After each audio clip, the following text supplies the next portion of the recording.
Baghdad میں ایک بزرگ تھے تو درزیوں کا کام کرتے تھے. اللہ کے نبی حضرت ادریس علیہ السلام بھی درزیوں کا کام کرتے تھے. خوش ہوئے نا بات سن.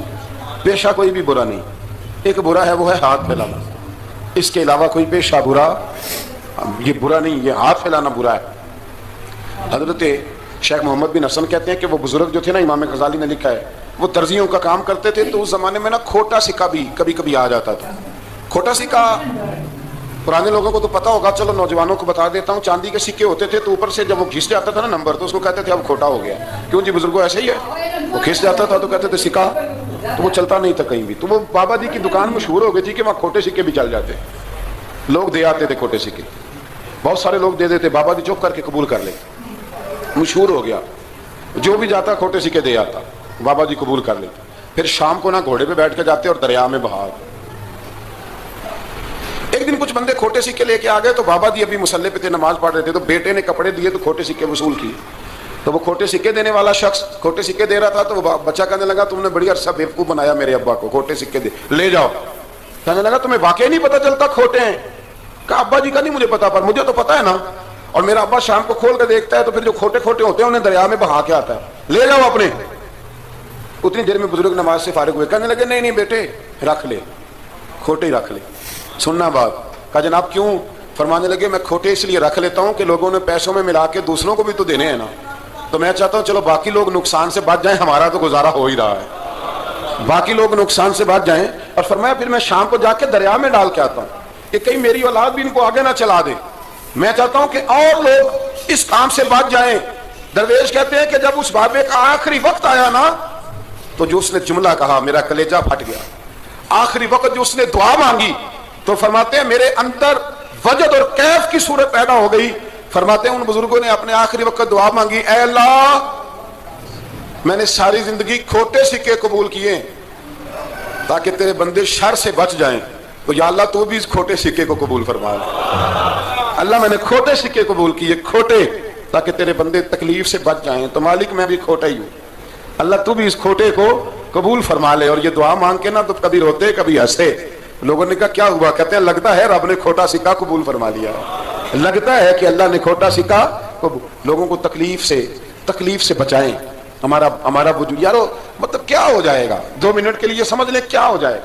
یعنی اگر آپ بڑے غصے سے باہر آئے اور پاپڑ بیچنے والے پہ آپ نے غصہ نکال لیا سارا, میں رات کی ڈیوٹی کر کے آیا ہوں, تھکا ہوا ہوں, اور تو پاپڑ بیچنے آ گیا, تم لوگ بڑے نالائق ہو, بدتمیز ہو. آپ نے یہ سخت جملے کہہ دیے, چپ کر کے وہ آدمی معذرت کر کے گزر گیا. وہ تو سارا دن پریشان رہے گا نا کہ میری غریبی کا مذاق اڑا. مطلب ہو کیا گیا, ہوا کیا اگر اس نے کوئی بات کر لی. اعلیٰ حضرت فاضل بریلوی کے خلیفہ لاہور میں سید ابو البرکات شاہ صاحب رحمۃ اللہ تعالیٰ علیہ, تو رات کو ایک شخص تراویح کے بعد حضرت سویا کرتے تھے. بہت سارے لوگ تو سو ہی نہیں پاتے رمضان کی راتوں میں, سو ہی نہیں پاتے, میں خود نہیں سو پاتا. اب تراویح سے اگر آپ 10:30 فارغ ہوئے تو 2 بجے اگر آپ کو دوبارہ اٹھنا ہے تو بیچ میں آپ کو کیا ملے گا؟ اگر آپ نے کچھ پڑھنا پڑھانا ہے, صبح درس دینا ہے, تو پھر تو آپ کے لیے بڑا اور یہ خاصا مشکل کام ہے, یہ خاصا مشکل کام ہے. آپ یقین کریں چند تفسیریں دیکھتے ہیں تو ٹائم بہت زیادہ ہو جاتا ہے.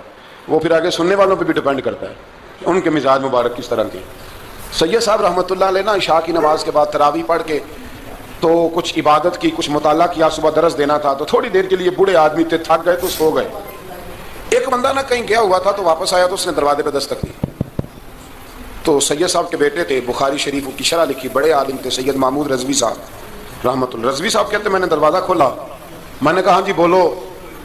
کہنے لگا جی میں نے سید صاحب سے ملنا ہے. مفتی اعظم پاکستان تھے, وہ لاہور میں حزب الاناف ادارہ تھا, سید ابو البرکات شاہ, میں نے حضرت صاحب سے ملنا ہے. تو کہا کوئی حکم ہو تو مجھے نہیں, جی میں نے انہی سے ملنا ہے. یہ بھی بڑا مسئلہ ہوتا ہے, میں نے انہی سے ملنا ہے. چلو ٹھیک ہے جی انہی سے مل لو. تو کہتے اتنی دیر میں نا سید صاحب بھی اٹھ کے آ گئے. محمود کون آیا؟ تو اس نے کہا حضور میں آپ کا ایک عقیدت مند ہوں, تو میں کہیں گیا ہوا تھا تو ابھی واپس آیا ہوں, تو مسئلہ نا کئی دفعہ پوچھنا کرتا ہوں تو بھول جاتا ہوں, ذرا بات کی نزاکت کو دیکھنا, بھول جاتا ہوں. تو یاد آیا تھا تو میں نے کہا چلو ابھی پوچھاتا ہوں, گزر رہا تھا یہاں سے, میں پوچھو.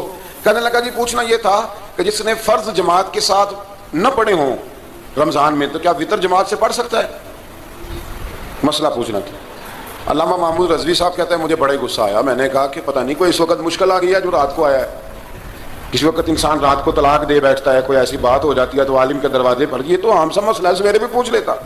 اتنی تکلیف دی اس نے, کتنی بڑی اذیت ہے. اور ایسے ہوتا ہے، ہم نہیں احساس کرتے کہ یار تھوڑا سا دیکھ لیں، ماحول کو دیکھ لیں، طبیعت کو دیکھ لیں۔ مجھے بڑی اچھی طرح یاد ہے کہ میں نے ایک دفعہ نا ایک عالم سے مسئلہ دریافت کیا، وہ ہمارے استاد تھے، تو مجھ پہ ناراض ہوئے۔ میں بڑا پریشان ہوا کہ پوچھی تو میں نے دین کی بات تھی، تو استاد ہی ناراض ہو گئے۔ تو استاد واپس آیا تو یہ کہنے لگے تمہیں پتہ ہے میں شوگر کا مریض ہوں۔ میں بڑی تکلیف میں تھا، اور میں نے نماز کے لیے میں جلدی کیوں اٹھ کے چلا گیا تھا، میں نے ایک روٹی کھانی تھی، مجھے کچھ ہو رہا تھا۔ تو اب میں اگر تجھے انکار کرتا دین کی بات، تھوڑا دیکھ لیا کرو، مزاج کو سمجھ لیا کرو، تم سمجھتے نہیں، احساس نہیں پیدا کرتے۔ تو بڑی اس وقت چیز سمجھ میں آئی کہ کچھ چیزیں ایسی ہوتی ہیں ہر وقت انسان ایک موڈ میں نہیں ہوتا، آپ سمجھیں، بہرحال جو بات کر رہا ہوں اس کو سمجھیے گا۔ تو وہ کہتے ہیں کہ سید صاحب نے اس کو کہا، میں بات ختم کرنے لگا ہوں، کہا کہ وہ اگر نہیں نہ پڑھے فرد جماعت کے ساتھ تو بہتر یہ ہے کہ وتر بھی جماعت سے نہ پڑھو۔ وہ بندہ مطمئن ہو کے چلا گیا۔ سید صاحب اپنے کمرے میں چلے گئے تو علامہ صاحب کہتے ہیں مجھے بڑا غصہ آیا، میں نے اس کو بلایا، میں نے کہا کہ کیا تیری جان کے مصیبت میں آئی ہوئی تھی؟ اسی وقت ہی مسئلہ پوچھنا تھا، اسی وقت ہی پوچھنا تھا، دل نہیں چڑھنا تھا، یا تجھے حضرت اسرائیل بتا گئے تھے کہ تیری آخری رات ہے؟ کہتے میں نے پورا غصہ نکالا اس کا۔ میں نے کہا تو بڑا ہی بیوقوف آدمی، اب بوڑھے آدمی ہیں اور بڑی مشکل سے نیند آتی ہے، آ ہی گئی تھی تو آ گیا ہے۔ کہتے میں غصہ کر رہا تھا تو سید صاحب آ گئے، تو آ کے مجھے ڈانٹا، چپ کر، اس طرح کسی کے ساتھ بات کرتے ہیں؟ پھر اس کو کہنے لگے بھائی معاف کرنا، یہ ابھی بچہ اسے پتہ نہیں۔ کہتے ہیں پھر مجھے کمرے میں لے گئے اور بہت بڑا ہی جملہ کہا۔ اگر آپ اپنا کلیجہ ٹھنڈا کرنا چاہیں نا تو اس طرح بھی کر سکتے ہیں، بہت بڑا جملہ کہا۔ کہنے لگے معبود مسئلہ تو میں نے بتایا، تمہیں کیا تکلیف ہوئی؟ اور پھر فرمانے لگے شکر کرو اللہ کا، اس دور میں بھی کوئی دین کی بات پوچھتا ہے، شکر کرو اللہ کا، اس دور میں بھی کوئی دین کی بات پوچھتا ہے، شکر کرو اللہ کا، کوئی دین کی بات پوچھتا ہے، ورنہ تو لوگ پوچھتے ہی نہیں۔ تو اگر آپ خوش کرنا چاہیں اپنے آپ تو آپ سائیکل والے پہ غصہ کرنے کی بجائے یہ بھی تو کہہ سکتے ہیں نا شکر ہے رزق حلال کما رہا ہے، مانگ کے نہیں کھاتا، شکر ہے یہ محنت کر رہا ہے اپنی۔ تو آپ اپنے ذہن کو اس طرح کا بنائیں، سوچ کو اس طرح کا بنائیں۔ آج اس جمعے میں ہم نے ارادہ کرنا ہے کہ ہم نے آسانیاں دینے کی کوشش کرنی، ہم نے لوگوں کو تکلیف نہیں دینی، ہم نے کسی کو آزمائش میں مبتلا نہیں کرنا، ہم نے کوئی ایسا کام نہیں کرنا جس کی وجہ سے لوگ سمجھیں کہ یہ آدمی بوجھ بن گیا۔ کبھی بوجھ نہ بنے یارو۔ کتنا بدبخت ہے وہ آدمی جس کے مرنے کی لوگ دعا مانگے، جس کے مرنے کی۔ حضرت عبداللہ ابن مبارک کے پڑوس میں ایک یہودی رہتا تھا، یہودی تھا، یہودی۔ حضرت عبداللہ ابن مبارک مکان بیچنے لگے، حضرت عبداللہ ابن مبارک کا پڑوسی مکان بیچنے لگا، وہ یہودی۔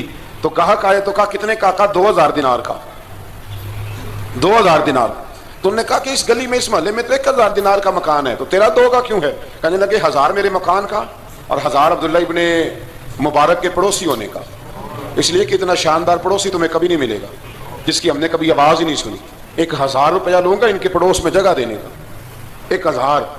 تو شخص کہنے لگا یہ تو نے عجیب بات کر دی، حالانکہ تو یہودی ہے، یہ تو نے عجیب بات کر دی۔ تو کہنے لگا 3 دن میری گلی میں آ کے رہ، تو دعائیں مانگے گا کہ یا اللہ میں یہیں رہنا چاہتا ہوں، تو دعائیں مانگے گا کہ اتنا اچھا انسان، اتنا خیال رکھنے والا، اتنا خیال رکھنے والا، چھوٹی چھوٹی باتوں کا خیال کرنے والا۔ امام زین العابدین کا وصال ہوا نا، تو آپ کے صاحبزادے کہتے ہیں مجھے نہیں پتا تھا کہ میرے ابا کا دنیا سے اتنا پیار ہے۔ کوئی آ کے گلے لگ کے روتا تھا کہ میری بچی کی شادی انہوں نے کرائی، کوئی آ کے کہتا تھا میرا قرضہ انہوں نے دیا، کوئی کہا کرتے تھے میرے نکاح پہ سارا بندوبست انہوں نے کیا۔ اکھاں جدوں مٹیاں زمانہ مینوں روے گا، اپنا تے اپنا بیگانہ مینوں روے گا۔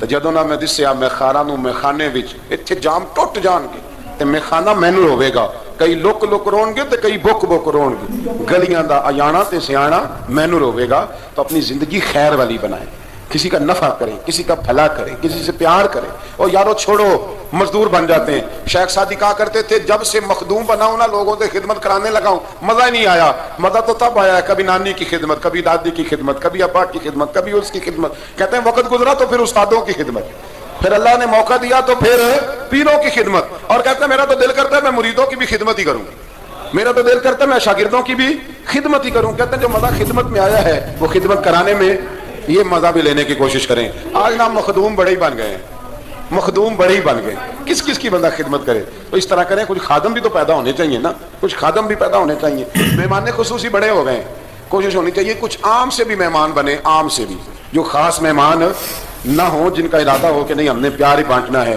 دعا ہے رب کریم کی بارگاہ میں اللہ خوبصورت دین پر خوبصورتی سے عمل